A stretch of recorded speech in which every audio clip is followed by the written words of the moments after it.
નમસ્કાર મિત્રો, વિડીયોમાં તમારું સ્વાગત છે। તો મિત્રો, અત્યારે હાલની ખૂબ જ મોટી અને દુઃખદ ખબર સામે આવી રહી છે। તો મિત્રો, તમને જણાવી દઈએ કે શહેરના જાણીતા ENT સર્જન આપઘાત કરી લેતા સમગ્ર શહેરમાં ચકચાર મચી જવા પામી હતી। જોકે મિત્રો, ભાવનગર શહેરમાં કાળાનાળા પાસે આવેલા સુપ્રસિદ્ધ સૂર્યદીપ કોમ્પ્લેક્સમાં પોતાની ક્લિનિક ધરાવતા ડૉક્ટર રંગલાણીએ હોસ્પિટલમાં વધુ માત્રામાં ઇન્જેક્શન લઈ જીવન ટૂંકાવ્યું હતું। જી હા મિત્રો, તો તમને વધુમાં એ પણ જણાવી દઈએ કે ભાવનગર શહેરના નામાંકિત ENT સર્જન ડૉક્ટર રાજેશ રંગલાણીએ પોતાના દવાખાનામાં જ આપઘાત કરી લેતા ચકચાર મચી છે। તો મિત્રો, માધવબાગમાં રહેતા અને કાળાનાળા વિસ્તારમાં ખાનગી ક્લિનિક ધરાવતા તબીબે પોતાના ક્લિનિકમાં જાતે કોઈ ઇન્જેક્શન લઈ આત્મહત્યા કરી લીધી હતી।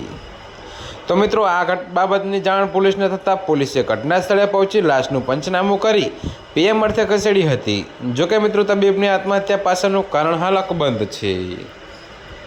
તો મિત્રો, ભાવનગર શહેરમાં માધવબાગ પ્લોટ નંબર 4041માં રહેતા અને સૂર્યદીપ કોમ્પ્લેક્સમાં કાન નાક ગળાનું ખાનગી ક્લિનિક ધરાવતા રાજેશ જીવાભાઈ રંગલાણીએ ગત રાત્રિના સુમારે પોતાના ક્લિનિકમાં અગમ્ય કારણોસર આપઘાત કરી લીધો હતો।